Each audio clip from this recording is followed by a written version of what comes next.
prison ne nous arrêtera jamais, la mort non plus. Nous le faisons en l'honneur de nos ancêtres. Je remercie mon avocat qui a fait son devoir avec dignité. Je pense avoir exprimé durant ce procès la pensée d'un certain nombre de gens.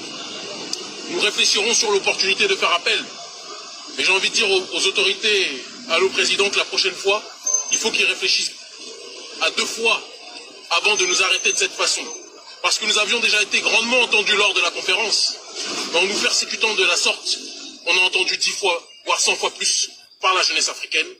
Et donc, je pense que question communication, les autorités n'ont pas été du tout stratégiques en nous persécutant.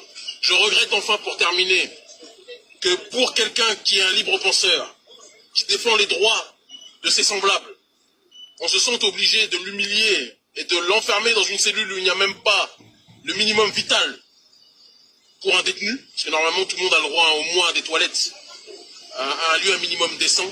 Je constate que je n'ai pas eu ça. Et pour conclure, je dirais à certaines personnes qui ont crié victoire trop tôt, qui se réjouissaient de notre arrestation, je ne vais pas citer le nom d'un certain Ismaël, il se reconnaîtra, et de certaines personnalités, mais il faut qu'ils sachent que l'histoire va dans notre sens aujourd'hui.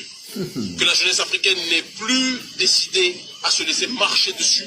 Un peu partout où nous sommes interdits et censurés, je constate que nos avis sont majoritaires. Et sur les réseaux sociaux, un petit Africain né dans la diaspora, rentré il y a 10 ans sur le continent, réunit aujourd'hui beaucoup plus de sympathisants que la plupart de nos dirigeants africains qui, eux, sont obligés de dépenser des sommes astronomiques pour avoir un semblant d'audience. Nous, on ne dépense pas un centime de francs CFA ou d'écho, même si c'est la même chose en réalité.